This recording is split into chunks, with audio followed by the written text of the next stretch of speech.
Um, Tanajan, there was a reflection today while doing some exercise.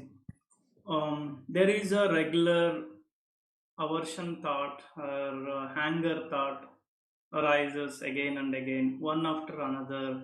Um, Mostly something happened unexpected, unwanted, and those kind of thoughts arise again and again, and subsequently another anger or aversion thought arises, and there is majority of the time either there is anger or aversion or something unsatisfactory about the things around us, about about people around us. I I feel it is always there is a aversion or anger or something not okay always. That kind of thought arises. And very small moment or no moment of kushala arises. Majority time happens of kushala. That was a question actually. เชิญคุณสุขินค่ะ As I said, Prakash, usually it is ให้คนไท people ย have ได้ a ฟังขอโทษค่ะให้คนไทยได้ฟังด้วยได้ไหมคะเป็นภาษาไท Prakash, ย Thanajan would like the Thai audience to also be Yes. able to share this moment. So she wants me to translate in Thai. Sure, sir. Sure. นะคุณประกาศเขาตั้งคำถามให้ท่านอาจารย์แล้วก็พูดถึงเหตุการณ์อย่างเช่นเช้าวันนี้ว่าเขาสังเกตว่าตั้งแต่เวลาส่วนใหญ่จะมีเรื่องที่ทำให้เกิดโทสะเยอะมากถ้าไม่เรื่องนี้ก็เรื่องนั้นเหมือนกับว่าโทสะนี่จะเกิดอยู่บ่อยมากตลอดเลยจะพูดได้ว่าตลอดเลยแล้วก็กุศลเกิดน้อยมากอยากจะให้ท่านอาจารย์ช่วยพูดถึงตรงนี้หน่อยว่ามันเป็นยังไง Okay are those moments real Yes, Ajahn. Real. and what is Dhamma Dhamma is real. yeah so what is real at moment of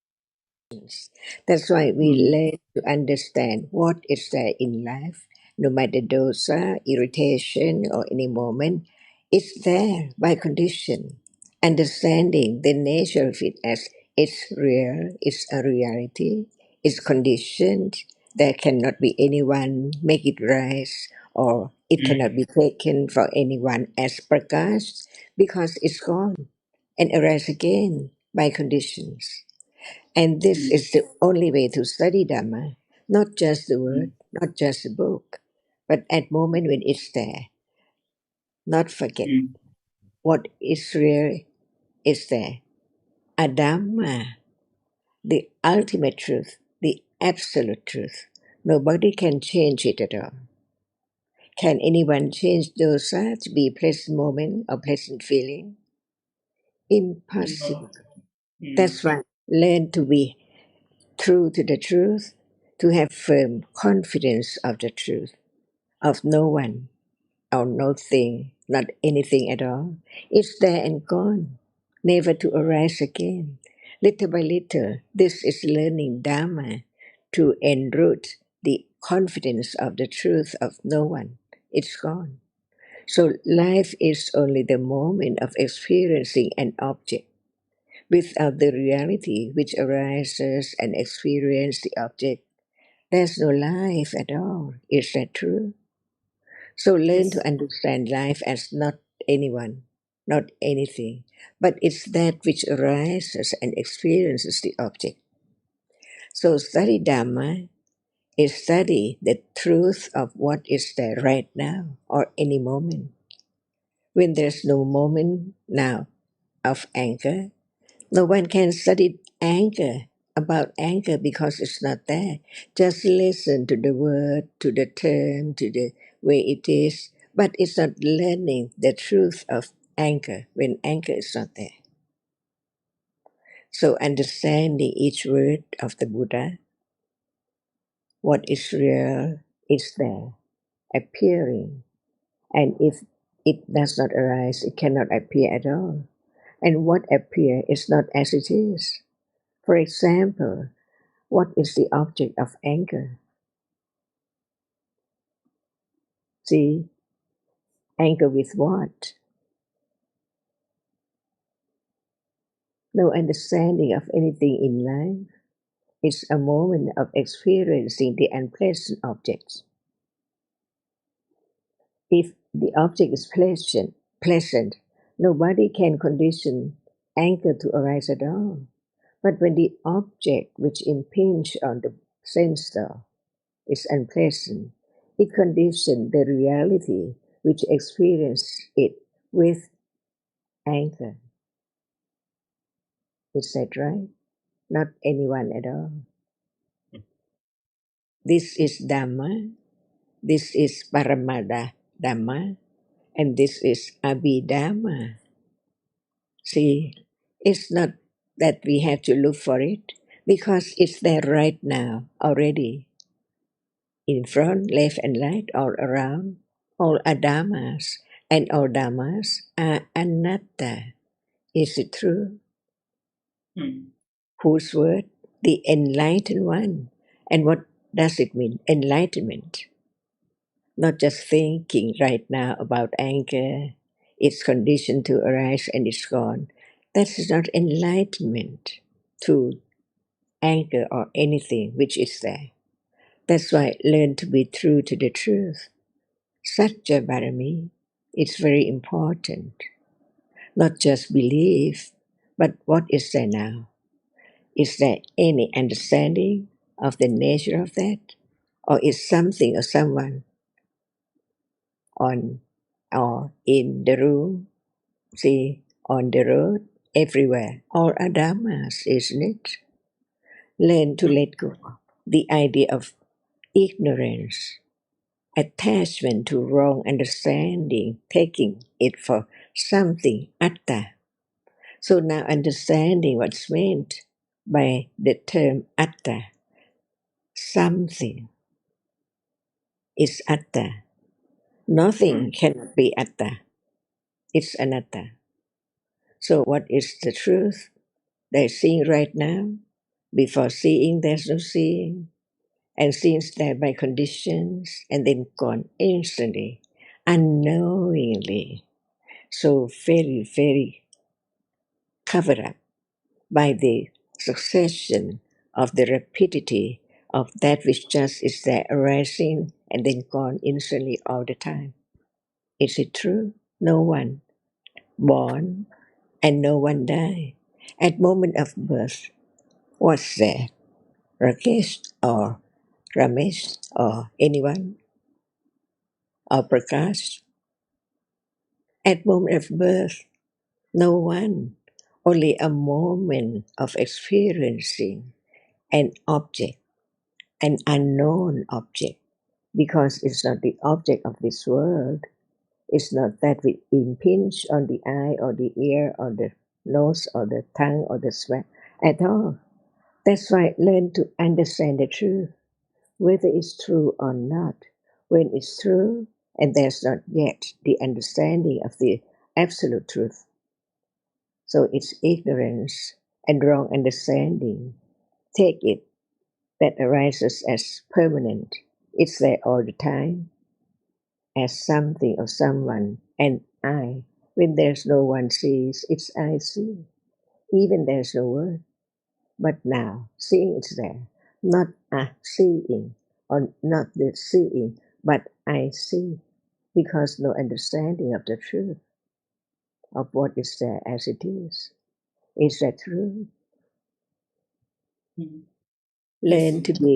Learn to be firm, confidence of the truth. No one can change. Can Buddha change the way Dhamma is? No. No matter who, impossible. Mm. That's why even Buddha respect the truth. The truth is the truth. No one can Prakash, change it. Prakash, do you understand the point of Tanatan's response? The thing is that we are here to the Buddha. First of all, we start with the Buddha. He taught his Dhamma for his audience to understand Dhamma as Dhamma, not self, not me, not you, not Mm. anyone's. Mm. So the point of understanding Dhamma is to understand the realities that are arising from moment to moment in our life, from birth to death, from morning to night. It Mm. is happening that's the study of Dhamma. But usually we come in, even in this Dhamma discussions, we forget about the purpose of Dhamma study. We come in with questions about what happens to us in our life, and we want to solve those problems. We Mm. talk about, for example, anger in your just now that you were talking about the topic you started with. When it's not there, it's something that's happened in the past. And Mm. that shows that we are still stuck with the story about me and my anger and my life and Mm. wanting to have less anger, have more kusala, then everything is just all about me and mine, my kusala, my akusala, everything. Mm. It's and so we as the real understanding would be to understand not so much how to get rid of anger, but to get when anger is there to understand it as a reality. It's just a Mm. dhamma, Mm. right? That shows how firm our understanding is. So each time we have a problem, we take it personally, like my problem, I don't want to have it, rather than just understanding it as just a dhamma that has arisen by conditions.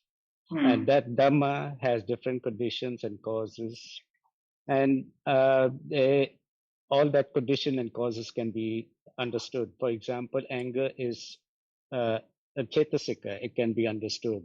At that time, it has an object that can be known too. What is the object? So it's just all about dhammas that can be Mm. understood. So that shows how much understanding we have and where our interest is at.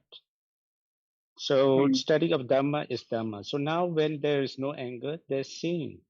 This should be our interest, the Mm. object of interest to study, because now this is what can be understood. So that's the point. Tanachan is saying about talking about being truthful to the truth. So the truth is there. How truthful are we to understand that truth, Mm. right? So Yes. the truth is just the truth. It's a Dhamma. It's not me, not I. That's what needs to be understood. Mm.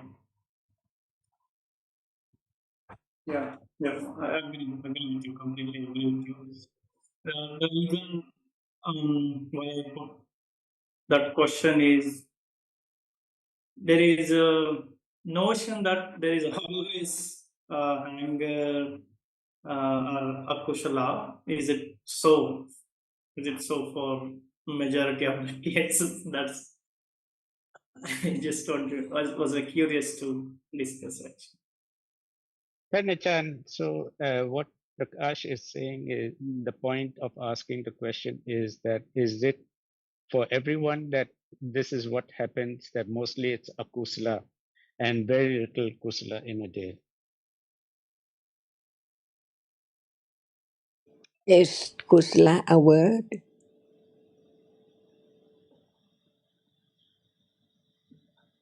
What is the question? Sorry, John, I could not get it. Is it a Acha, word is it just a word, kusala? Is it a word? or a reality?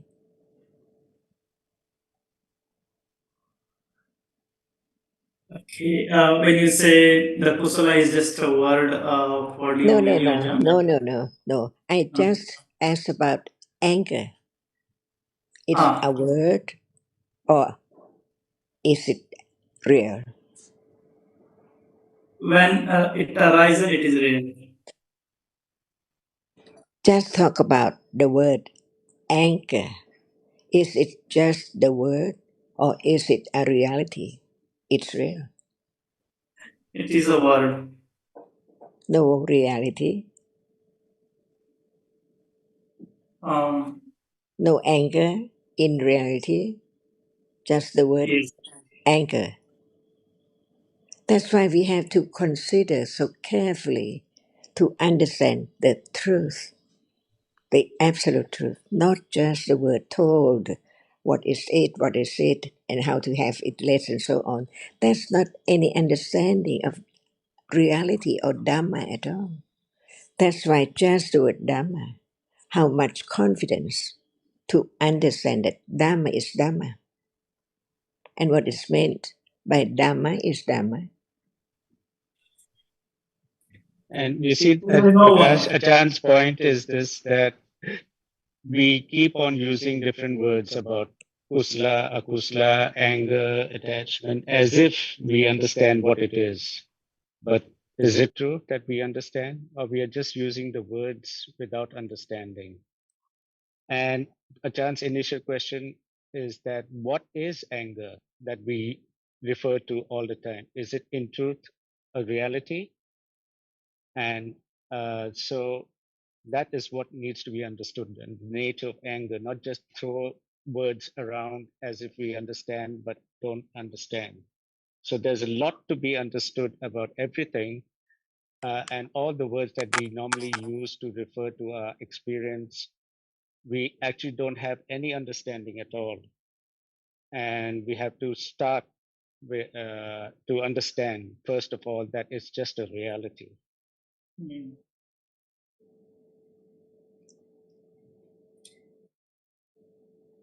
Yeah. Any point of time, whatever arises is Dhamma, and that is reality. That consideration is there. Yes, and even Dhamma, to understand Dhamma, what is Dhamma, that we haven't even begun to understand.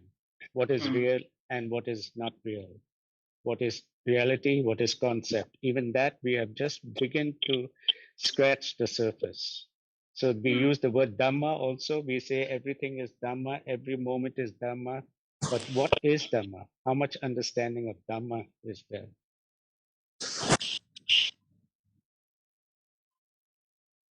So, what do you mean by how much understanding of Dhamma is there? Um, right now, for example, immediately there's the idea of seeing people and things, right? Mm. There's no Mm. understanding that seeing is a Dhamma and seeing Mm. experiences visible object, which is a Dhamma. Dhamma. Okay. So it's still just an idea about Dhamma, that it is not people and things. Mm. The characteristic of a Dhamma as a reality, that has not yet appeared. We only Mm. start at the pariyati level to make this distinction in our minds that Mm. in truth there is reality, which is not a person that is seen, it is only that which is seen. This is all just an idea. But the Mm. characteristic, the nature of the Dhamma itself as something that which is seen is not yet understood, not yet Mm. experienced directly, and it's being understood only intellectually. Agree. So the Mm. Dhamma also, what is Dhamma has to be, this understanding has to grow so much more. I mean, now it's only the beginning, Mm. right? Mm. Yes, yes, yes. Completely agree with you. Some people, you can say that they don't even appreciate that this Yeah. distinction between Dhamma and concept. So for Mm. them, there's no beginning. Mm. We are only beginning to understand that there is, in truth, this difference between what is real and what is not. So Dhamma, which the Buddha taught about, is about understanding this the realities of our life, Mm. which so far we've been taking it all for mine, me, I, my experience, something seen, but there's no understanding that it's just a reality, Mm. right? Yes. Please, Tanachan, please comment. Okay, what is real now? Thinking is real about just what is heard, Ajan. Consideration again and again.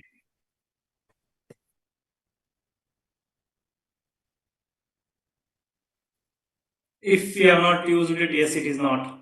Now, since we heard it, it is real. The question is, if we don't say the word think, Dhamma, is that thinking? Yeah, it is still there, yes. So, what is thinking? Is it real? Yes, Is it a Dhamma? yes, Okay, is it you? no, Is it someone? no, Is it seeing? no, Is it hearing? no. So, what is it?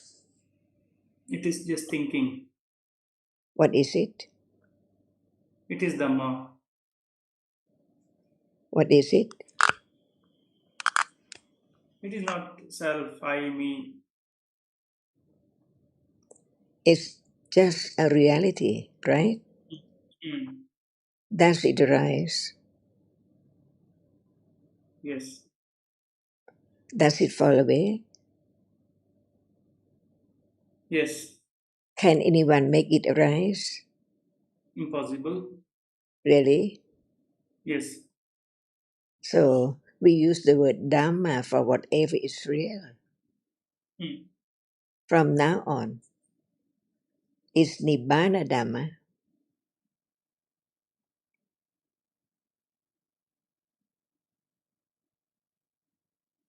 Is it a question, Ajan? Yes, Nibbana is also Dhamma. because why is not Dhamma? Now, why you are asking the question that why it is not Dhamma now?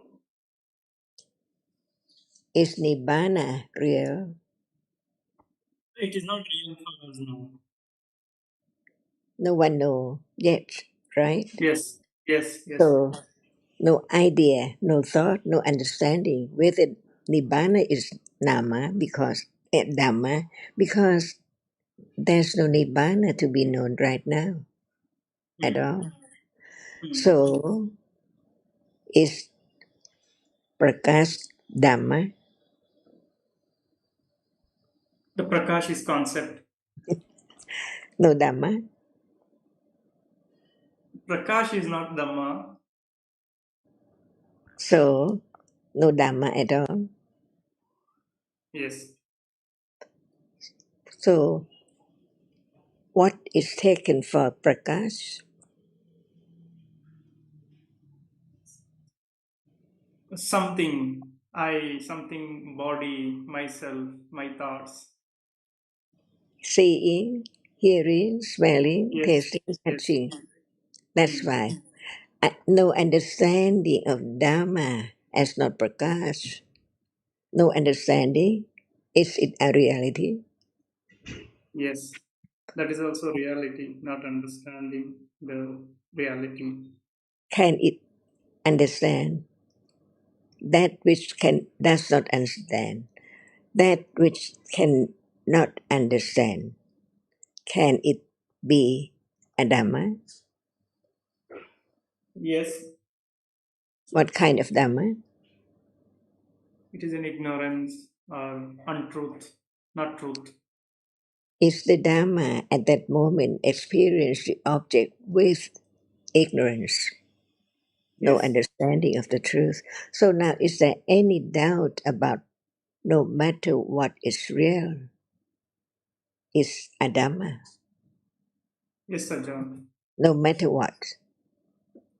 Yeah, whether it is a truth or untruth, known Uh, or unknown. Prakash, can I ask you, just now when Achan asked you what is ignorance, you said it is not truth. What do you mean? Right. When I'm seeing, feeling something as I'm seeing it and hearing it and in Sukin's sound, that is unreal and that is an ignorance, I mean. Um, is ignorance a reality? Is it a Dhamma? Yeah, that is also reality. Ignorance also Right. reality. Yeah. So what you meant by not truth, you mean that ignorance does not know the truth. That's what you meant, right? Yes. Yes. Yes. Yes. Ah, okay, okay.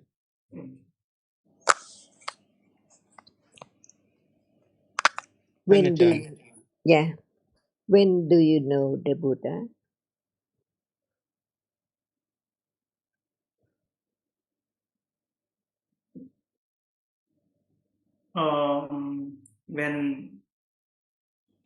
When we understand the reality at this point of time, the way it is.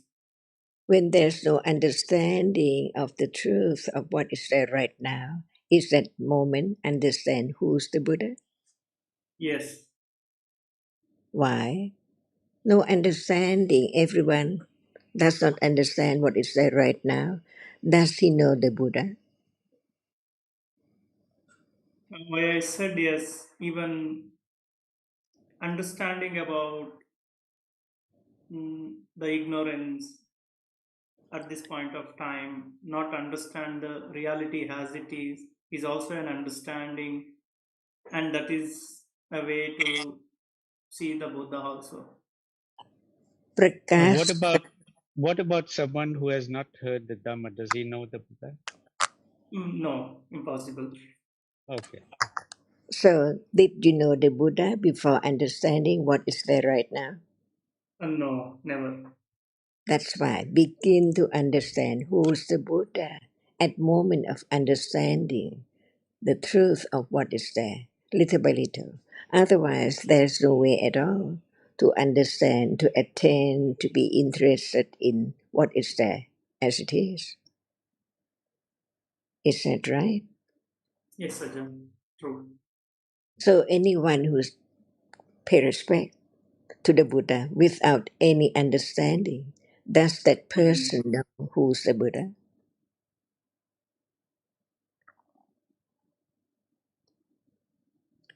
Be true to the truth from the very beginning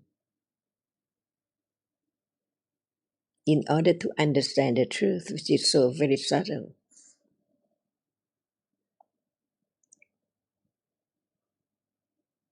Prakash Achan's question: if someone is showing respect in front of a Buddha's image, or even not image, by putting his hands, clasp his hands, and of- offering flowers to an image, but no understanding. Is that knowing the Buddha? No, never. So, when did you know the Buddha? Or When, anyone, not only you? for the question, when did you know the Buddha? When we understand the reality, current reality, present reality. Otherwise, never know who's the Buddha, Mm. right? Mm. That's why how much understanding of the great virtues of the Buddha, How much means Ajahn?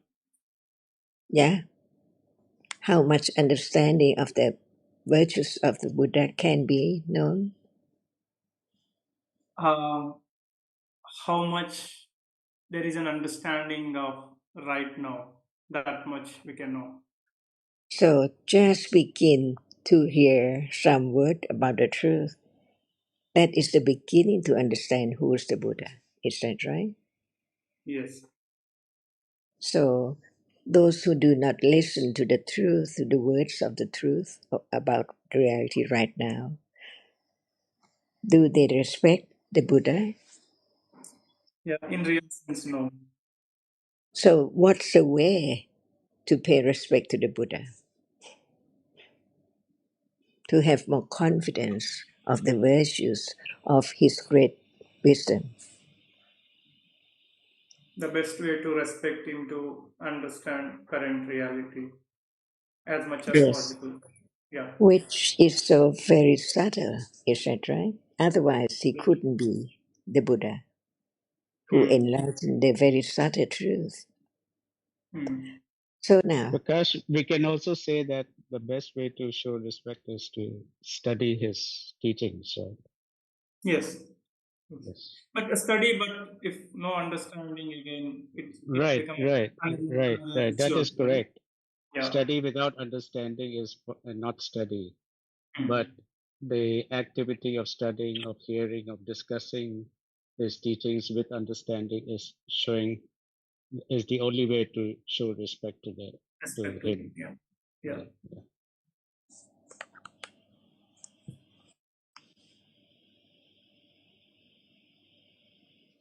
is there any doubt about the meaning of Dhamma now, right now? Is there any doubt?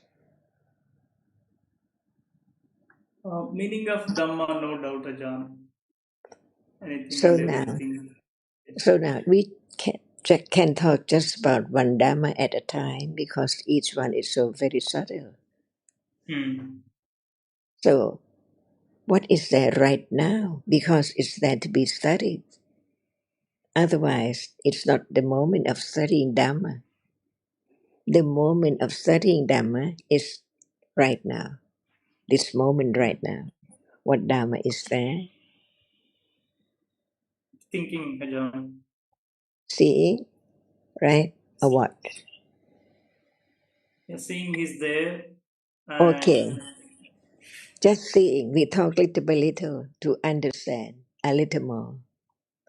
There is seeing, right? hmm. Hmm.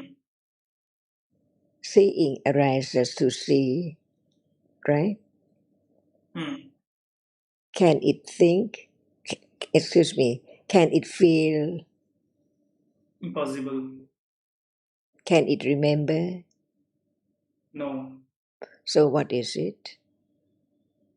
It Seeing. yeah, it's seeing.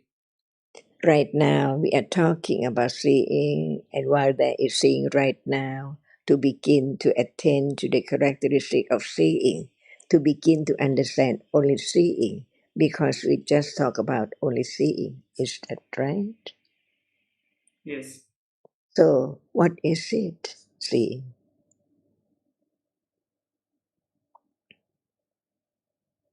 Not the book, Yeah. but the Yeah. truth. Truth It's is, I am seeing it, and I am seeing the person and naming the person. Memory is there about that person. But as soon as the picture is seen, naming it as someone, Suki in Ramesh. is seeing I, as you said. It is not.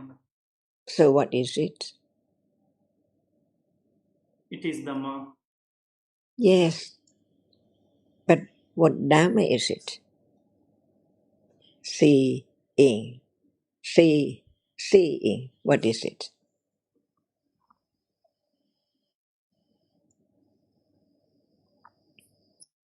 Seeing is a chitta. The word again. What is Yeah, citta? When you say which citta, is real. it seems Which like is you real. understand what citta is. So any word No, should be no studied. understanding. Yeah, That's no why understanding. each word should be studied. Yeah, Seeing. There is seeing is seeing. real, Ajahn. Yes. What is it? It's real because it, it sees. So what Yes, is it?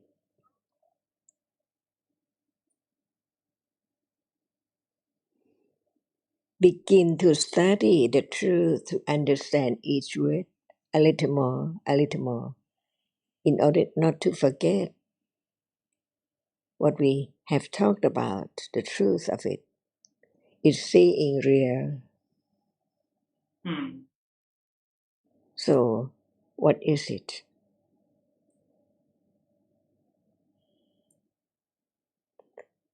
Dhamma is so very subtle. What is it? It sees, is that right? Yes. But what is it?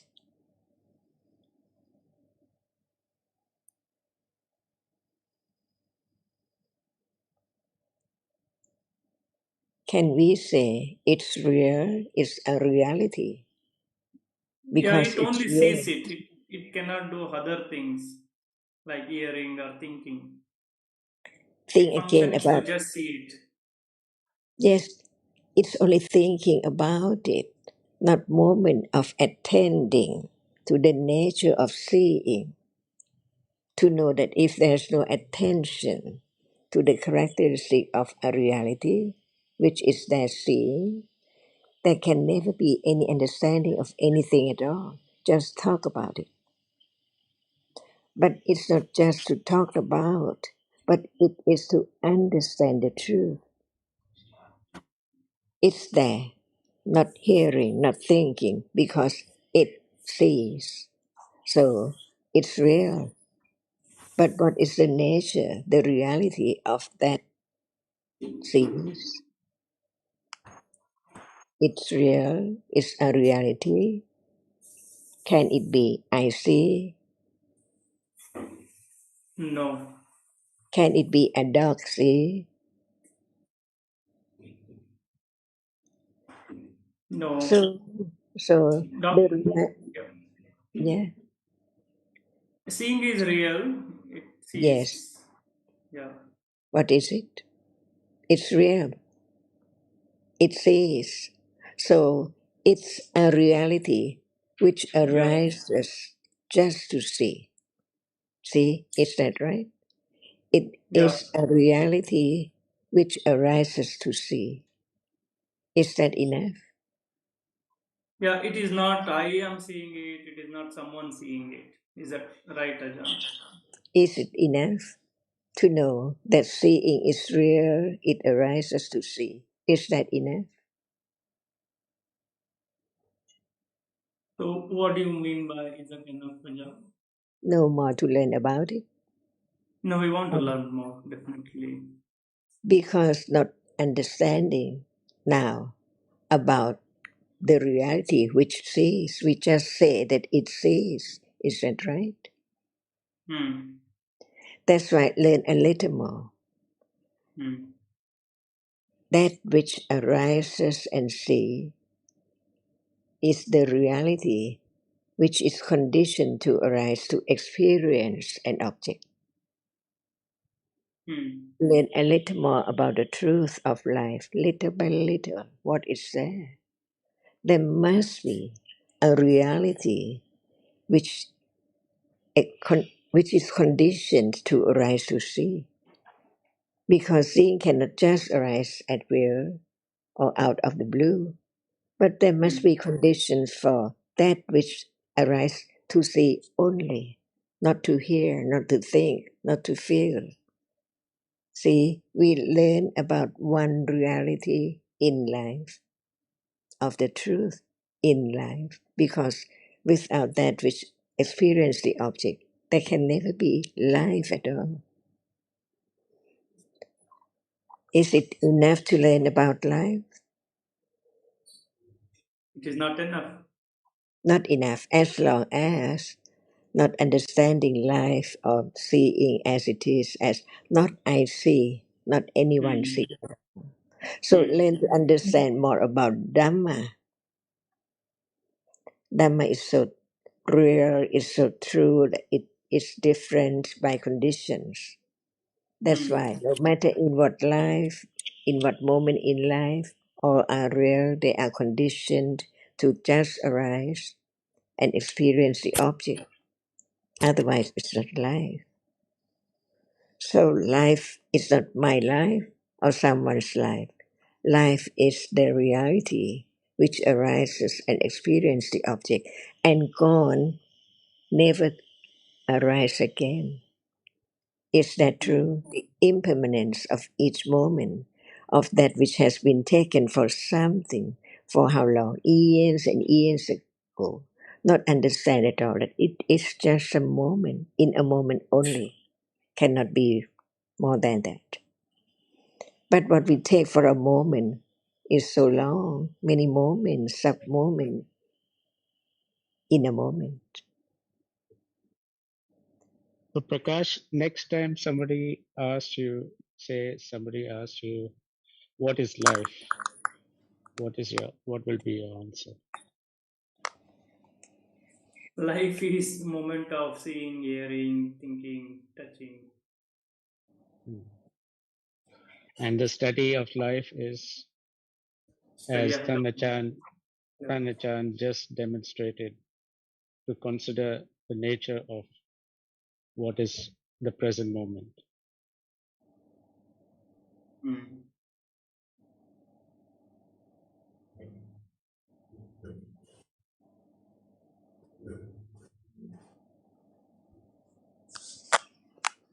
Are we now studying Dhamma? Yes, Sir John. See, the study Dhamma is not other moment, not about Mm. that which is real. That's why if we talk about other thing, the story of it, it's not this Dhamma study. Because study is learn a little more about the truth of a reality of what is there. We are learning now. So now no doubt about Dhamma at all, little by little. Yeah. No, Yes, Sir no John. prakash, no house, no road, no sun, no moon. So what are there? Dhamma, different Dhamma. That's it.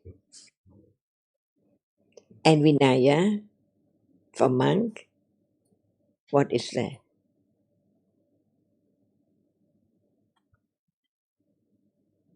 Um, I didn't get the question when we say Vinaya for monk, what is there?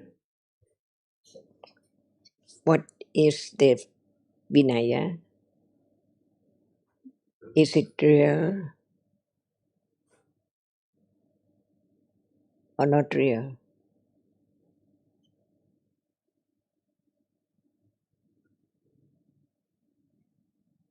Is That Those, Vinaya just a word?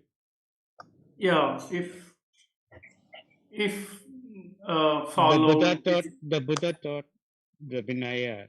Was it just to uh, remember words, or what is it? What is Vinaya? What is the truth of Vinaya? What is the reality of Vinaya?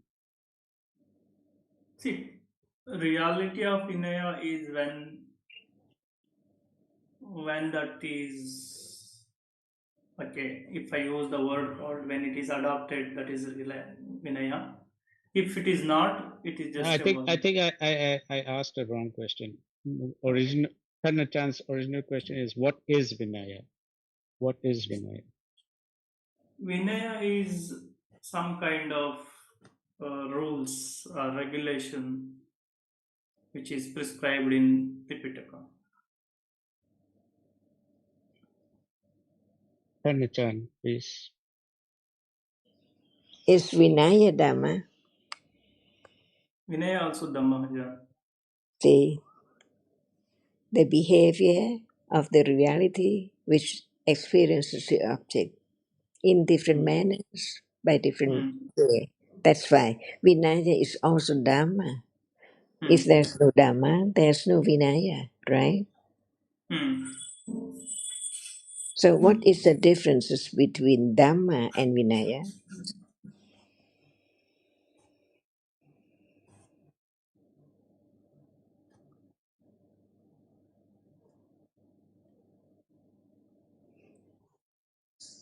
See, Um, I'm not getting the answer.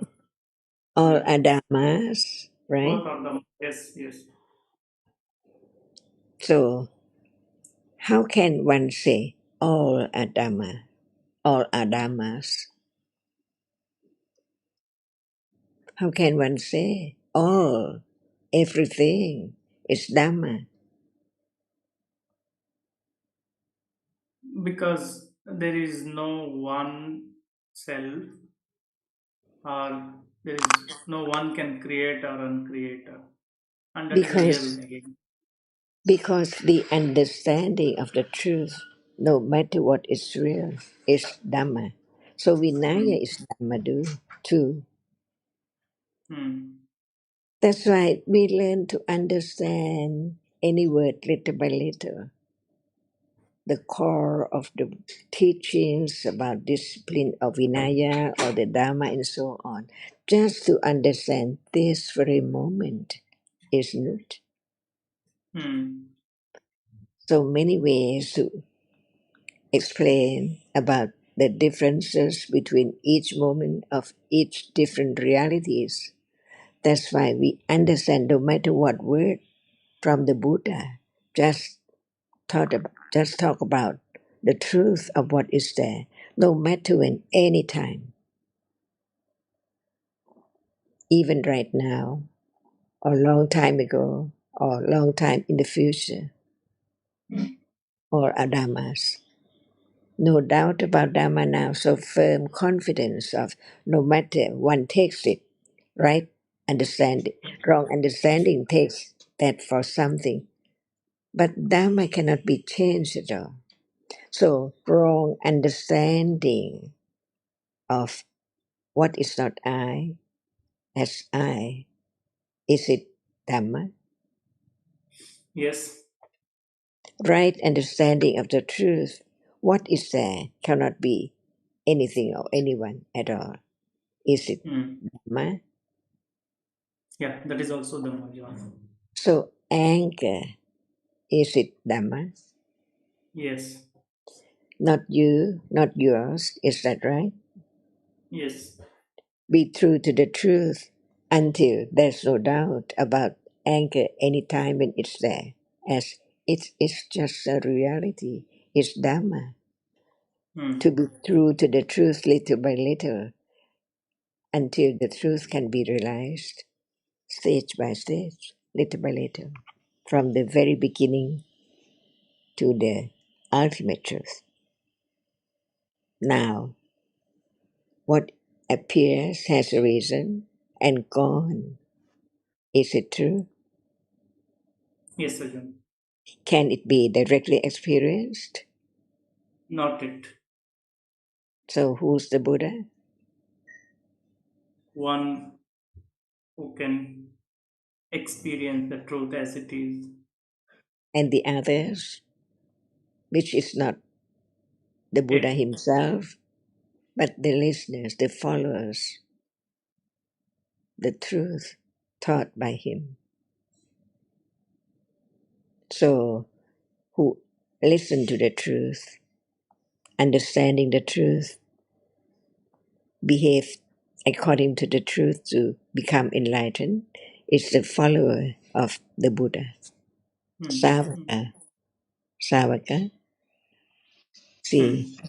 that's why those who do not listen to any word of the Buddha's teachings at all, can there be any understanding of this very moment? Not. No. So now, firm confidence of Dhamma, Satya Barami, enrooted to develop gradually on and on and on and on until it's so firm, ready to realize the truth, little by little, stage by stage, until all Dhammas are Ariya Satya Dhamma. Hmm. How long will it take? Don't know how long it is going to take. That's the I was way going to to, ask Prakash, yeah. Hmm. uh, how much listening is required? What do you mean by how much listening required? No, you just said that you just agreed that only from listening to can there can be understanding. So my question, what came to my mind was that how much listening is required? Uh, yeah, I How think I much is think enough? How much is enough?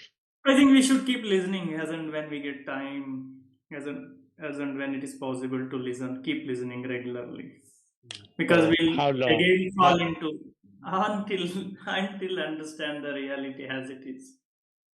uh, understand reality and no more listening, or just What do you how mean much? by? How much? How much? Is there a time when it's enough listening? You think there's enough listening? Yeah, the theoretical answer is when someone reaches the ultimate goal, then may not require.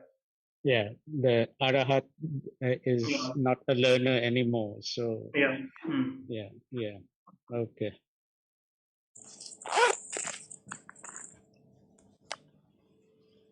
So now you know who study Dhamma and who does not study Dhamma, right? Yes, Sir John. Okay, now. So we can talk a little more to understand the truth of what is there, little by little. Even they seeing all day, there can be no understanding of seeing at all in a day, right? Hmm. Yes, Sir John. That's, that's why just listen carefully that there is no I or anyone who can try so hard to realize the truth without any understanding at all. Hmm. Just concentrate, meditate on something, no understanding of this moment. Is that the teaching of the Buddha? No. That's why firm confidence of pariyati, the first Hmm. round of Riya Satya, which condition the second round, not just understanding that now seeing has arisen and fallen away instantly, but it has to be developed to really understand just only one reality, seeing, not that which is seen. Begin to understand deeper and deeper of the truth that what is there as it is, whether it is seeing as the object of understanding or that which is seen is the object of understanding. Is that right? One reality, one object to be studied to realize the truth of it. Not just going somewhere and meditate at all.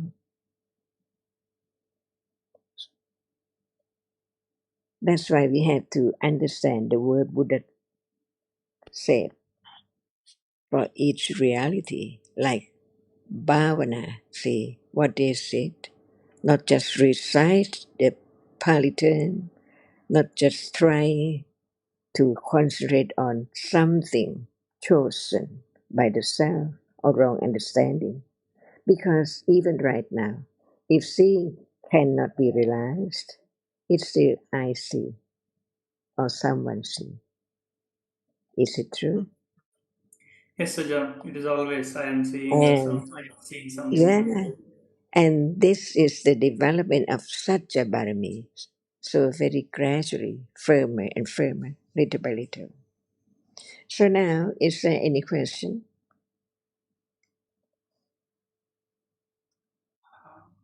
Uh, John, okay. While we are now, there is a hearing, and there should be an understanding that it is not I am hearing, or I am hearing Ajan's word or Ajan's voice. So that keeps that should be keep reminded again and again, though we fall into again ignorance. I am hearing someone's word, isn't it? ค่ะลืมไปนะคะคุณสุขินช่วยแปลเป็นภาษาไทยด้วยค่ะครับท่านอาจารย์คิดว่ามันคงจะไม่ต่อเนื่องกันเพราะว่าเอไม่เป็นอไรค่ะค่ะว่าพอเขาครับเตือนให้เข้าใจคำถามให้เขาคิดตามได้ เอ่อPrakash, can you repeat? I want to translate in Thai. Okay. Um,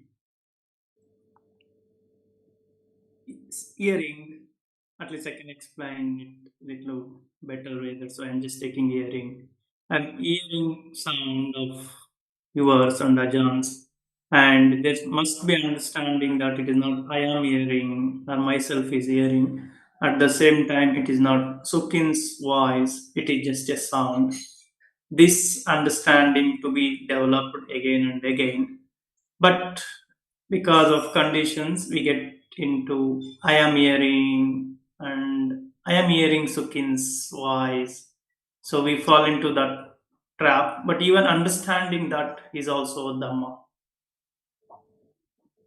อืมค isn't รับ it?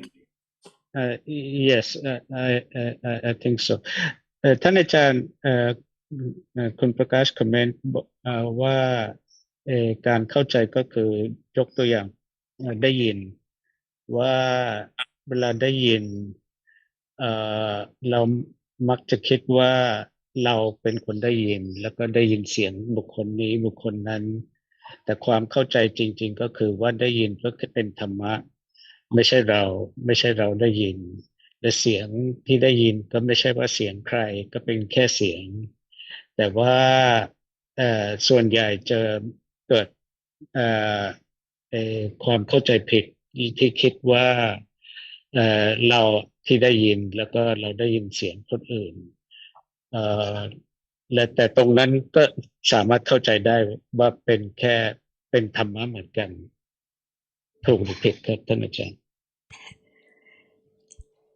The truth is the truth, but we think a lot, so very long about hearing and on and on. But understanding is so very little about the truth, about the truth. But we think a lot about the truth.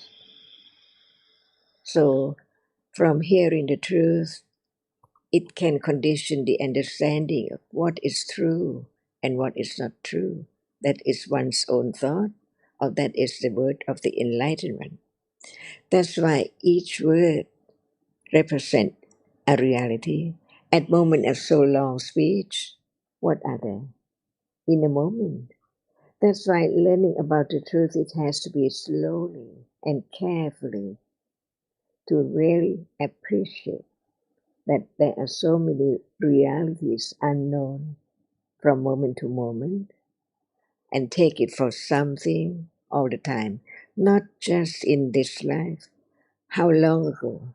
Years and years and years ago, or even in this life, from birth, no understanding of the truth, no hearing about reality, until just listen to the truth from the enlightenment about just all dhammas are anatta. Only that.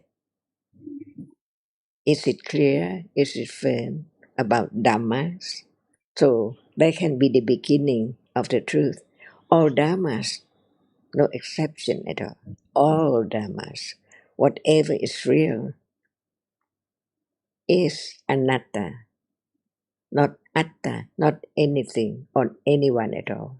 Because seeing, before seeing, there's no seeing, and there are conditions for seeing to arise to see and gone, never be found or never arise again, not just in this life or today, but in samsara, what has been arisen and fallen away, never to arise again.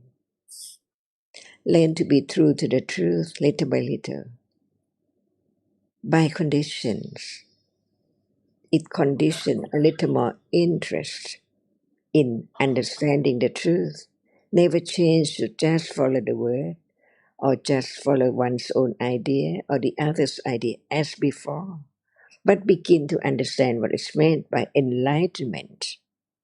How long the Buddha to be had to develop all kinds of parami until it's ripe or it's ready to enlighten to the truth.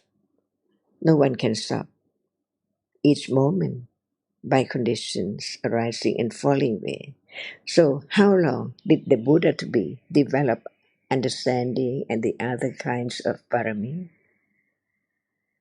The support wholesome reality in order that it will condition less and less ignorance and akusa to arise as much as before. That's why learn to understand the truth and the way to let go the very, very subtle akusa, unwholesome reality, which is so very deep, latent tendencies. See, learn from one word to another word, one reality to reality, to understand more and more about the truth. And that is the only way to follow the teachings or the way Buddha developed from Buddha to be until the moment of enlightenment to the truth. So now, where are we? See, all depends on right understanding, how much it has developed, parami, little by little, to be careful, consider the very subtle reality right now, seeing sees many, many, many and moments of seeing without any understanding. So the ignorance and attachment is there, accumulated on, covers up the truth. Even now, while we are talking about the truth, there's no understanding of seeing. The truth is the truth. That's why understanding how so very quickly the world moves from moment to moment until it appears as atta from birth to death, someone and something, the sun, the moon, the buildings, the road, the sea, and on, all are atta. But the enlightenment enlightened to the truth of each moment. What is said in a moment of seeing? No hearing, no thinking. And what are there? And what are they? As not anyone. And what is conditioned for seeing to arise? Otherwise, how can there be letting go of the idea of self? Because it's so very, very thick, very, very dark. See, no understanding of that which cannot be changed. Seeing things. What? Only that which is impinged on, on the eye base. And where is the eye base? From head to toe. And seeing is a moment only, conditioned by the eye base and that which impinge on it, and also other conditions too. Who knows? If there's no understanding, nothing can let go. The idea of I see or what is seen is something atta.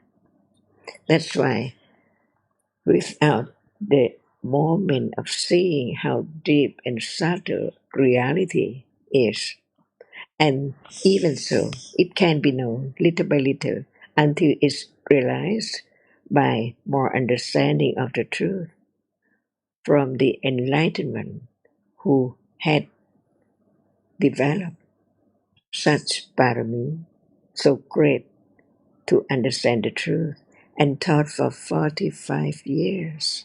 How many words about seeing, hearing, smelling, and what is there in life? Much more than we just begin to talk about only one reality in life. How much patience to understand, not to do, not to try, not to intend to do this and that at all, because at that moment there's no understanding.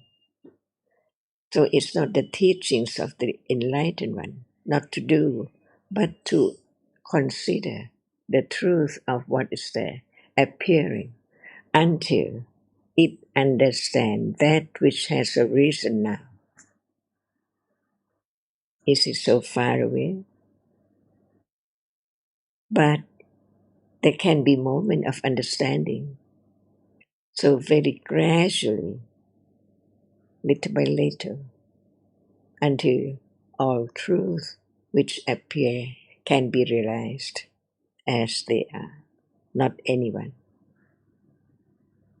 No more wrong understanding of atta, attanudidi, and sakkayadidi. See, each word has its own characteristic.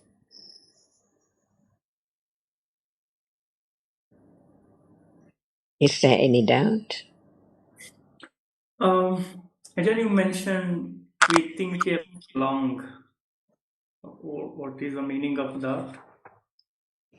It's, Prakash, like you gave a summary Yeah. just now about, and you asked, this is, although the conclusion is correct, and Hmm. anyone can make with any level of understanding will have the same, come to the same conclusion, Hmm. put in different ways. But the test is that what about what's the reality of the moment? How much interest is there to understand that? So while thinking in the terms of what you just described and coming to that summary conclusion, making Hmm. that summary, there's a lot of dhammas rising and falling away. Hmm. So if there's no understanding, it means there's ignorance and attachment. So while we think that there is some understanding, we're getting uh, approval from a chant that if this is correct or not, and we want to hear if we are correct or not. The truth is there how much understanding there is at that moment. Is there any understanding? Or is it just more ignorance and attachment to our own ideas about what the path is and whether this is correct, whether that is correct? We are asking such questions, but no understanding about, and the result of having listened hasn't shown any real fruit in the sense that if there's a positive result, it should condition attention to the reality of the moment. Hmm. See, that's the problem with when so much ignorance has been accumulated and so little understanding. Little understanding, but followed by and preceded by a lot of thinking with ignorance and attachment, and with the idea of self. That's the real problem. So the test is always now. Is there any understanding now? And when we listen to Dhamma, we come to a discussion. Where is our interest? Is it to understand what is appearing now, or we just want to hear a lot of descriptions or stories about Dhamma? Hmm. Hmm.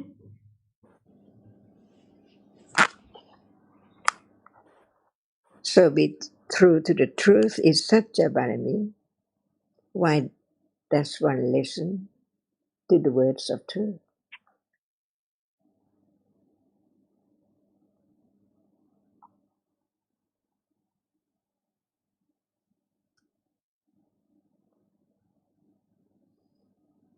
To realize the nature of it, or just to begin to understand the truth of it, which is so very subtle, even seeing. How come? Not out of the blue.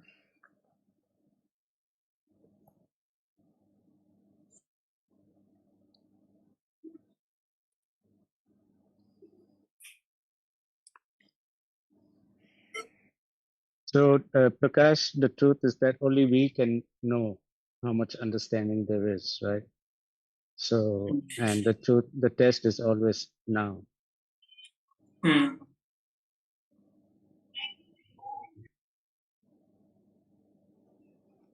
So learn to understand just one reality a little more. So many realities, but it can be learned because Buddha had enlightened to the truth of it and taught for 45 years all about this moment.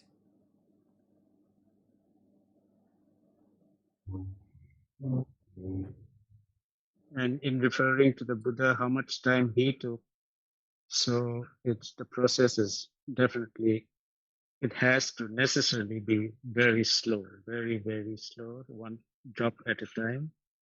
So that's why patience is so important.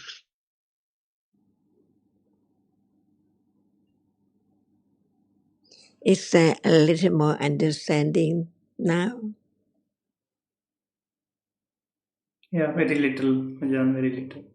That's the way it is. It doesn't mean not at all. There is so very little. But that's the way it develops. Comparing to years and years ago of the amount of ignorance and attachment and all kinds of akusla.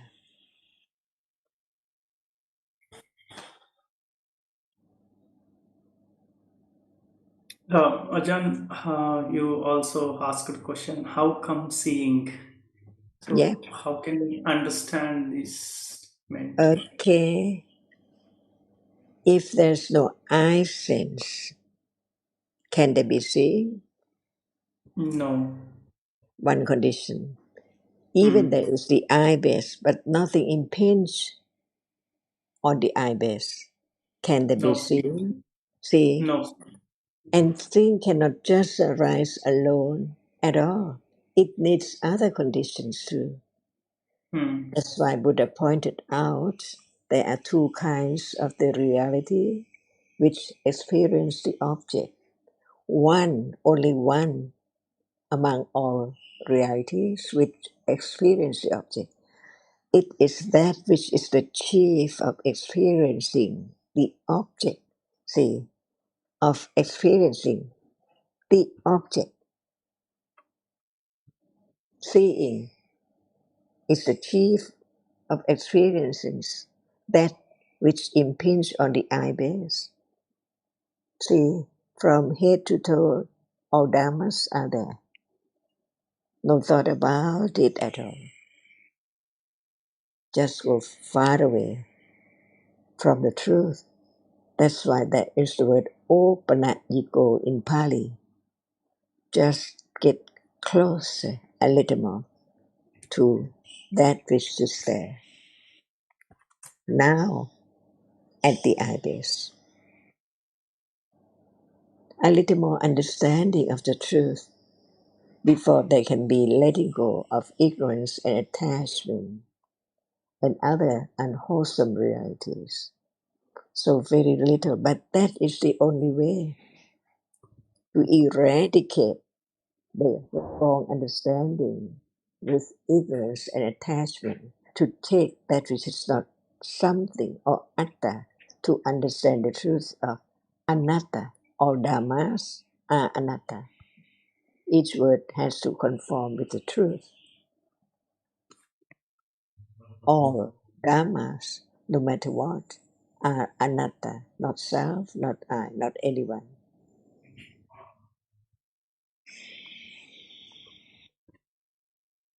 Sawadika, Ajahn, and I have a question for Prakash. Prakash, Sarah here. You asked how Sadhika. there can be understanding of seeing. Let me ask you a question first. Can there be observing of seeing, or can there be practicing to understand seeing, or can there be selecting of seeing to understand it? No. Why not? Because there is no self or I or someone who can observe or practice. Exactly. So there cannot be any observing of seeing. There cannot be practicing to understand seeing. There cannot be selecting of seeing to understand it, because, like you say, that is all the idea of I choosing, selecting, which is why focusing on an object, concentrating on an object, even if one says, oh, any object that arises, there can be practicing to be aware of it. But this cannot be the right way, because no self can choose or select or observe any object at all. So the only way is, as Ajahn and has been explaining so clearly, is understanding more and more about the different dhammas to really let go of the idea of I that can do anything, that can select or observe. So beginning to understand the nature of seeing now, the Dhamma that experiences the visible object just as it is at this moment or any moment, not by any trying or wishing or wanting to understand, is the only way. So this is why it all comes back to understanding different dhammas now, like seeing and what is seen. And it doesn't matter what terms are used or what the translated words are. We just learn about different dhammas in life, different citas, different cetasikas, different rupas, different kusala dhammas, different akusala dhammas, dhammas that are not kusala or akusala, whatever words we use, to really understand that this is life now, one moment of experiencing at a time. And so the more understanding or wise considering about dhammas, the more letting go there is of the idea of a self that can do anything, that can select or practice a little or close one's eyes or find a quiet time. This is all the wrong understanding, because when you're busy at work, there's still seeing, there's still hearing, different dhammas arising by conditions. When we read the Vinaya, different akusala dhammas, different kusala dhammas are being referred to and discussed. It's daily life. No matter going to the bathroom or getting dressed, taking a walk, just different dhammas. So considering, discussing more about dhammas is a way to let go the idea of anyone doing anything.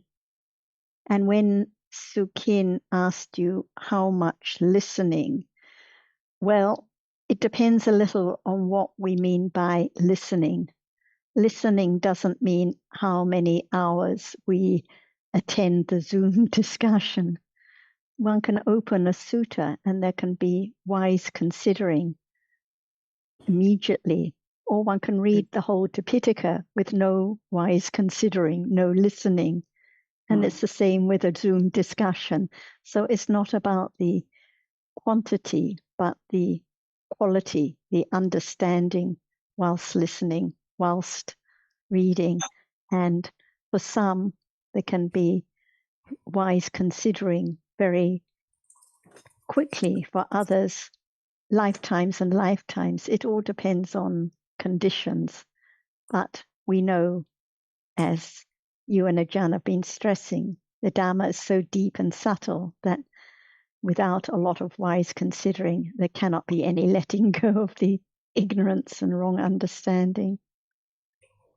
Anyway, I appreciate your patience and the wise considering to listen, reflect, and answer the questions. And as Ajahn just mentioned, this is Opanayiko, getting closer and closer to understanding more about what life is now. Like, where is I base, or where is seeing? It's just at arising at the I sense and then gone. Different dhammas, head to toe, but we have to know where each one arises. Different dhammas are gone instantly. None that can be selected at all.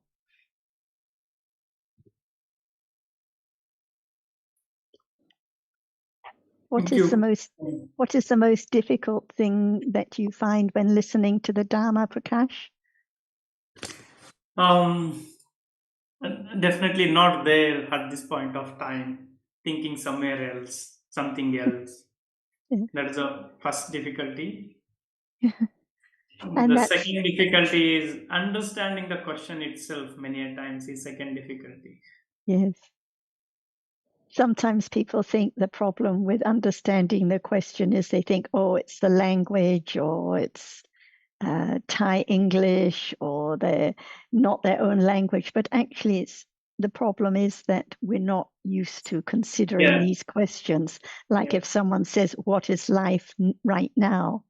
We're not used to thinking of this because we're so used to thinking of our work life and home life and holiday life. We're not used to really thinking of the question. So the point of the questions is not to just get the right answer, but to help us consider a little more about what life is now. Like the question, what is the Vinaya? Okay, are there realities now that we call the Vinaya? Actually, even when we read the newspaper, there are just different dhammas: seeing, thinking, hearing, different rupas conditioned by citas. So whatever the topic, there are just dhammas. So that's why we always come back to it. And on the first difficulty, the thinking of other things, that's how it is. So it's like that for everyone. Like just now when we were listening on the YouTube, because we were preparing and eating lunch. So some listening and then preparing the vegetables and eating. It's daily life. So no need to think that the thinking has to change to just be about dhammas all the time, because it's how it is. It's how it's conditioned. It has to be so very natural. So you also mentioned wise reading or wise listening. All this also depends on condition and accumulation, isn't it? Exactly, on habits and accumulations. Like if one has the habit of reading all the Vinaya as just a set of rules that I must follow or do this and do that, then that habit of thinking like that without careful consideration about the dhammas, the understanding of dhammas, is ingrained.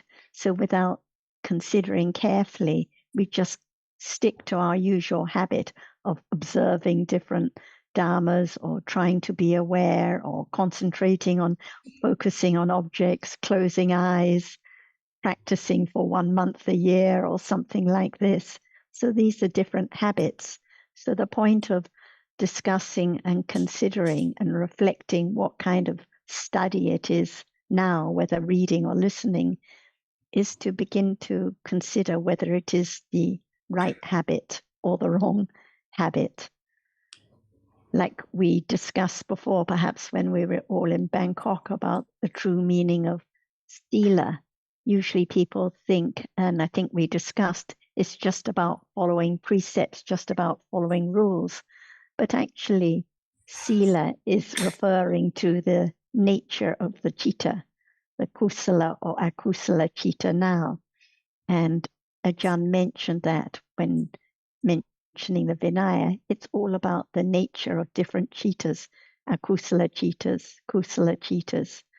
A lot of discussion about different akusala cittas, which leads to the laying down of certain rules for the protection of the Sangha and the teachings. So sila refers to the nature of the citta right now. When listening now, is there boredom? Is there attachment? Is there ignorance? Is there understanding? Kusala and akusala sila, different moments right now. So it's always back to life now, different silas at each moment. So when reading the book, it's just the same as now. Can be kusala sila or akusala sila. Trying to catch the meaning, trying to understand the translation. It's not kusala sila, but understanding about Dhamma at that time, just like now. Always back to now. Kusala sila, at those moments of wise considering and understanding. So gradually the habit of careful considering and understanding develops. But as Sukin and Ajahn were mentioning, it's slowly, no minding in the slightest. how long or how quick or whether there'll be more understanding tomorrow. It's a waste of time to think about it at all because it's only now that matters. And it's not just waste of time. The problem usually happens is that the idea of self comes in and tries to pay attention and all, and that's going wrong. So And it's wanting just the more way it is. understand, yes, and wanting more understanding for oneself, trying to catch the meaning, or it's the wrong path for sure. Yes. So forget about the future or future understanding or the wrong practice in the past that's gone and not yet come. It's what about now? The wise considering now. Yes, I mean, good point. attention, paying attention, listening carefully is all conditioned by accumulated understanding. It is for example, the people during the Buddha's time, they were paying full attention because of the accumulated understanding, not because they were telling themselves that they have to listen. It's just that accumulated understanding conditioned. They recognized the meaning of those words and saw the importance of it, and that was based on their understanding. And so the close attention, the careful listening just happened by conditions. And for some, no conditions for that careful consideration, and they went the other way. Even the Buddha couldn't make them enlightened.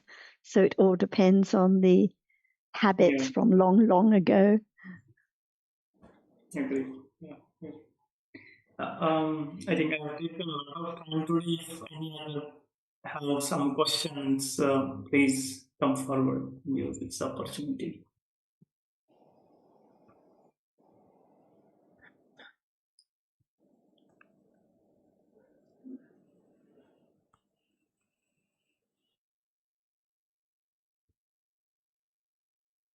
Okay, otherwise I can continue some questions.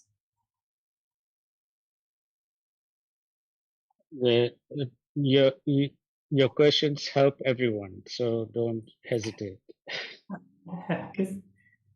Yes, Ramesh. Yeah, I saw Ramesh there. Be good to ask Ramesh if he has any point he would like to bring up. Hello, Ramesh. You are on mute, Ramesh. We are not able to hear you. Hi, Sarah.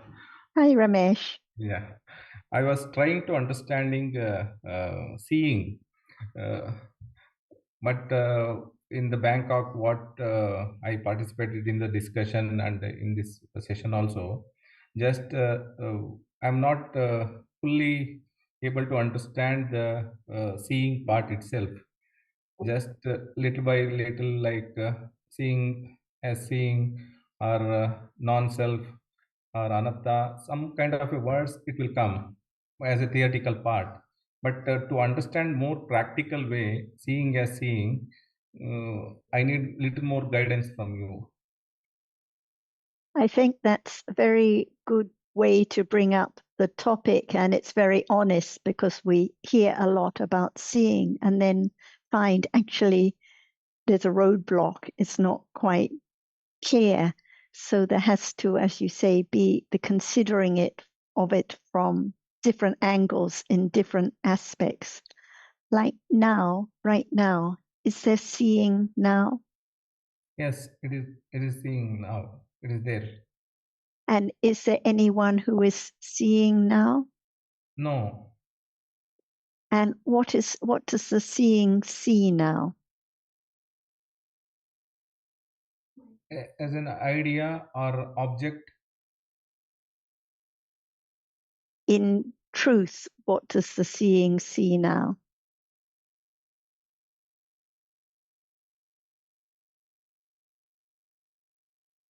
Okay, let's come back to your idea.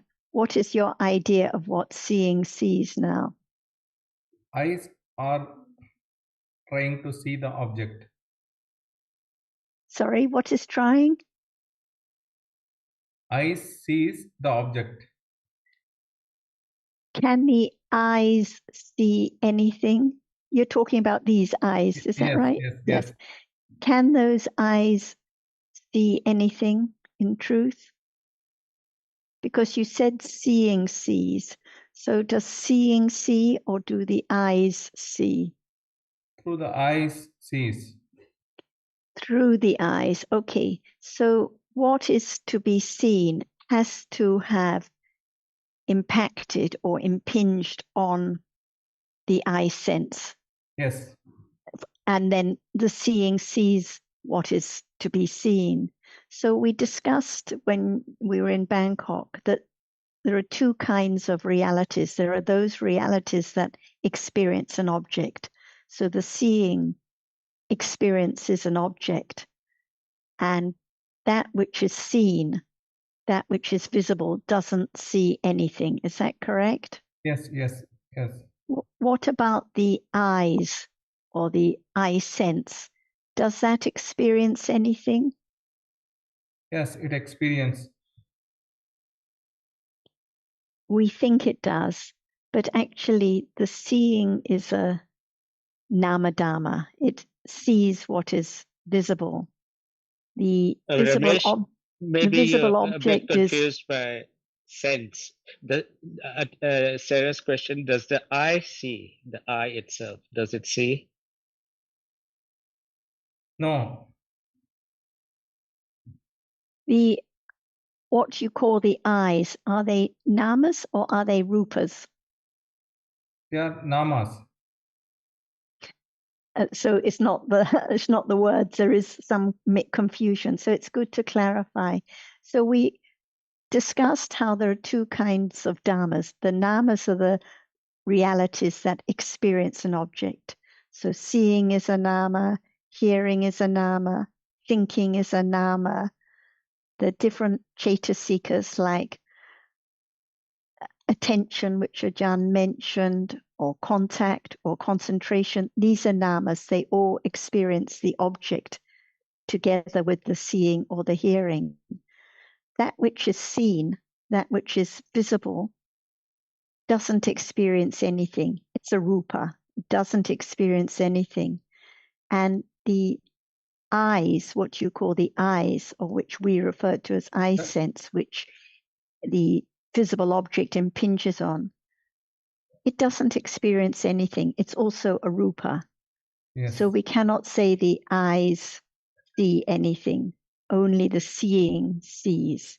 Yeah. So the seeing now, it sees the color, the light, what is visible that has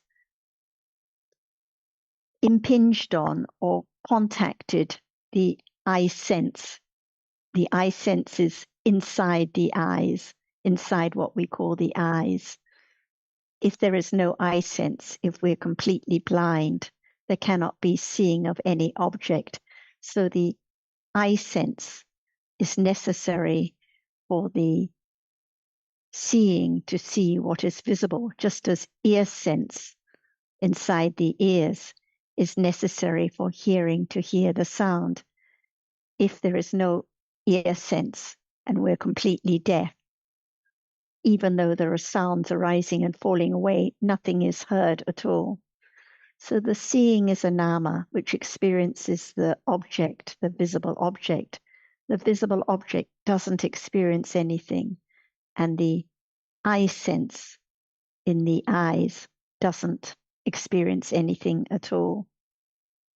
Yes. So we're talking about Ramesh? three different Yes. realities. Yes, okay. Can I? Sorry, Sarah. Can I have a question for Ramesh, if I can ask. Ramesh, Yes, sir. in my mind, I wanted to ask you this: why did you bring up this question? Why are you interested in understanding seeing?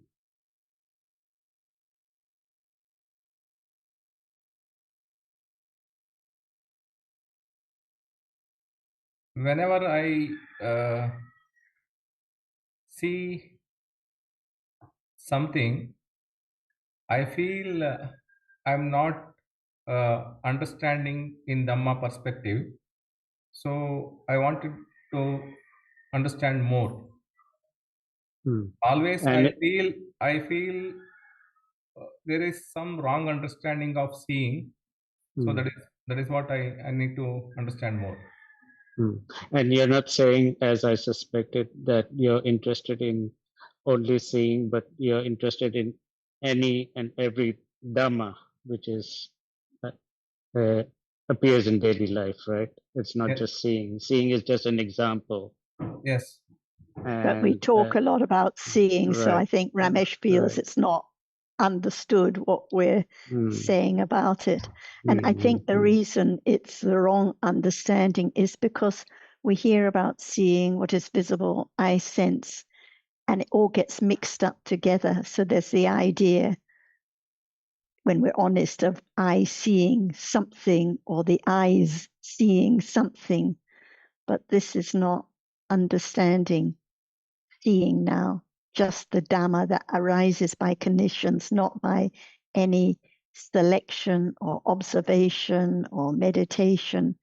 Seeing just arises when a visible object has impacted on the eye sense. It sees what is visible just as it is, no matter in the dark or the light, just as it is, and then gone instantly. No one involved at all. No eyes to do anything or experience anything, just seeing which sees.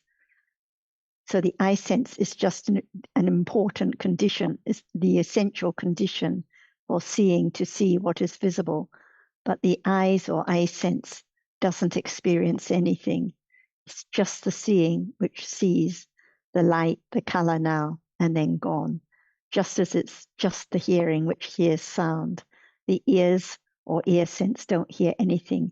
It's the hearing that hears.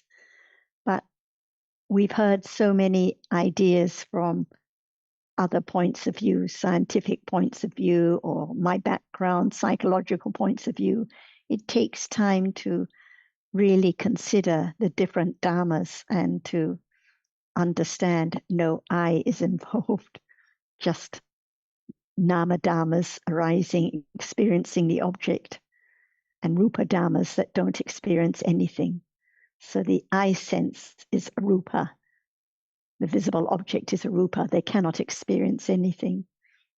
But always we need to think on this only nama or rupa. On that basis, we need to understand and the Dhamma. The reason we talk about those realities which are namas and experience an object different from those realities which are rupas and don't experience anything is because without the firm understanding of what is nama and what is rupa, for sure there will be the idea of I experiencing something, someone that is experienced, and it will all be mixed up together. So it's not to learn the names or the labels or to say, oh, this must be nama, this must be rupa, but to understand that in life there are just those realities that experience objects and those realities that cannot experience anything. What about at a moment of thinking, Ramesh? Is thinking a nama or a rupa? Thinking is nama. And what about the object that is thought about? Cup, person, clouds Rupa. in the sky. Rupa. Think about it carefully. Consider carefully. Cups, people, clouds in the sky, are they rupas? Or Nibbana. You can think about Nibbana. Is that Rupa? What is that? Actually, I'm confused. Yeah. Sarah. We can Let's think just about anything, right? We can think about anything. Yeah. It But cannot, thinking now. clouds or anything which cannot experience something that all are rupas only, no? Clouds or something like that. The examples you gave before, the cup, the clothes, the people, these are not rupas because they are just ideas. So rupas are just realities which are experienced. for You can example, ask visible yourself, object. Ramesh, you can ask yourself, if you say cup is a rupa, which kind of rupa is cup?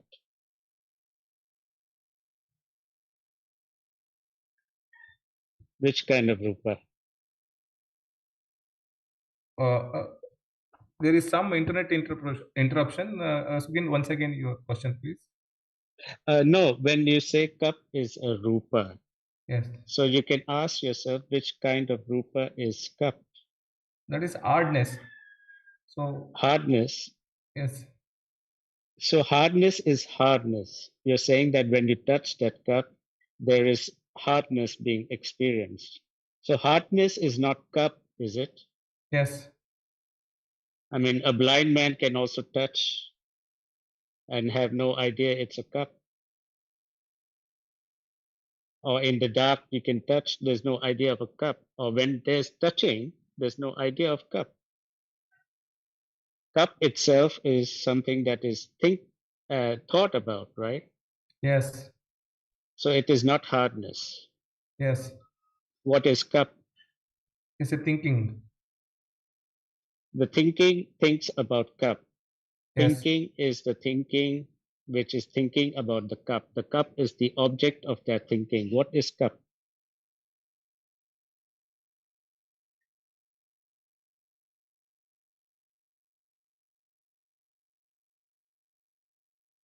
It's not hardness. It's not seen. It's not a visible object. What is it? it's just an idea. Right. Yes. So this is why I mentioned about the thinking. So the seeing sees a reality, a rupa. Hearing hears a reality, a rupa, sound. But when it comes to thinking thinks about ideas, we can say most of the time. So even if it's thinking about nibbana, it's the idea of nibbana. It's the idea of a cup. It's the idea of someone. It's the idea of a place. So the thinking is a nama, but what is experienced, the idea, we cannot say it's a rupa. A cup is not a rupa because it's just an idea. So we live in the world of ideas and imaginations. Yes, yes, Sarah. Yeah. And just back to Gillian's note. So, Gillian, I sense, is I sense a nama or a rupa?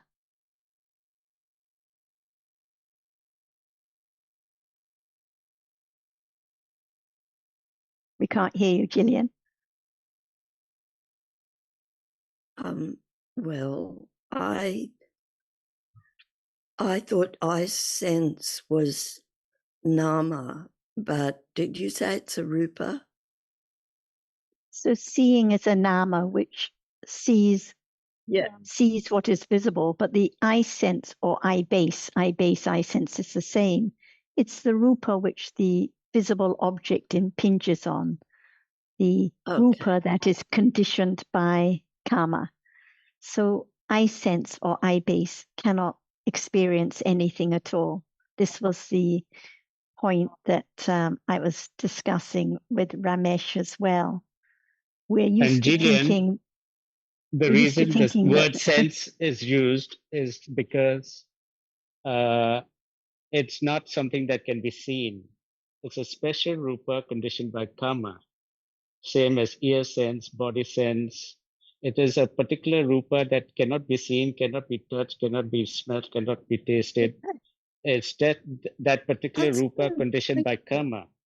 And that's why we use the word sense. Eye sense, ear sense, nose sense, body sense, etc. This can be confusing until it's been explained, because in conventional language, sensing is an experiencing. Yeah. Yeah, that's why Gillian assumed it was referring to a nama, but it's a particular usage of the term, Gillian. Yep.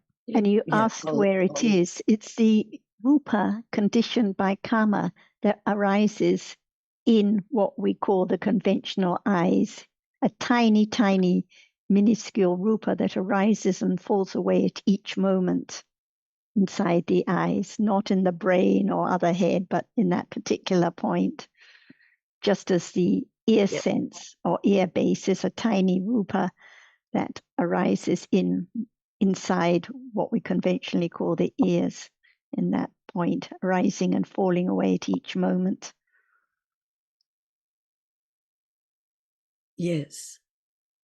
As I said, one day I'll get it. Well, as Ramesh said, it can be very confusing, and that's why we have to come back to now and seeing now. Perhaps Ajahn would like to continue as there's not much time left. Ajahn? Yes, coming back again and again to one moment. See, one. What is there? When we say one moment, what is there in a moment? In that very moment, what is there? Now, a moment. We don't talk about many moments, just one at a time, right now. So we talk about just one moment now. What is there? Mm. What is there? One moment. If I could say, I think one moment there might be a sound or Okay. something. It's moment of sound appearing. So there must be the reality which hears that sound. So at that very moment of hearing, there is sound which is heard. Usually we pay attention to sound.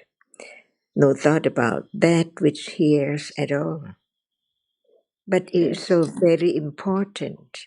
The reality which arises and experiences the object is the world. Without it, no world at all. Nothing is seen or heard or thought about. That's why we learn to understand what is there in a moment. And each moment, it's there. A reality which experiences the object. Consider it. It experiences the object. So now, what is seen is experienced by the reality which sees it. And the sound which is heard right now is that which a reality experience it or hear it. So the hearing is not a sound, and the seeing is not that which is seen. And each moment there has to be the reality which experiences the object. But each moment is different. So each moment of experiencing the object, the experience is different and the object is different by condition. For example, moment of seeing cannot be hearing. It's just moment of seeing only. And what is there is not anyone or anything. It's only a reality which is so real, arising by conditions to hear the sound which impinge on the ears only, not other sound at all. And each moment of what arises is a world. Without that which experience the object, there will never be a world at all. So what is the world? It's the moment of the experiencing an object. So each moment of experiencing is the world of seeing, the world of hearing, the world of that which is seen and that which is heard and thought about to be this or that all the time as something or someone. And the Pali word for something is atta, something. In truth, it's conditioned to arise to be only that and then gone instantly, never return, never to be found at all in samsara. So it cannot be something or someone, and that's the meaning of anatta. What is there is so very, very short. just arise and falls away instantly, unknowingly, because it's so quickly. That's why the world does not appear as it is. It appears by nimitta, the sign of something or the mark of that which arises and appear as something by shape and form. Nimitta. So we live in the world of nimitta. But in truth, just the world of one moment, from moment to moment, from life to life. Just consider it to understand whether it's true or not. We don't have to hurry to understand all are there in the world or in life, or just in a moment, from moment to moment, without the reality which arises to experience the object. There's no world, there cannot be anything, nothing at all. But in truth, even the reality which experience the object is conditioned to arise. Without condition, there cannot be seeing. Without condition, there cannot be hearing.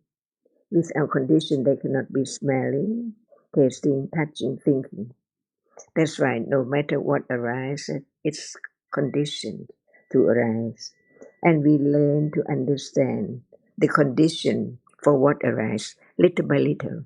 For example, seeing cannot arise without the eye sense or the eye base. And if the eye base is not be impinged on by that which impinge on it, and that which can impinge on the eye base has to be only one reality, no matter in what world, that which is seen now. We can say color or visible object or not any word at all, because it's seen. No time to think about it, because it's already seen by conditions. So learn about the conditioned moment, no one at all. That's the truth or the absolute truth. Nobody can change. So what is taken from the moment of birth? What are they? See, the reality which is conditioned to arise, to experience the object of this life or of this world until the end of conditions.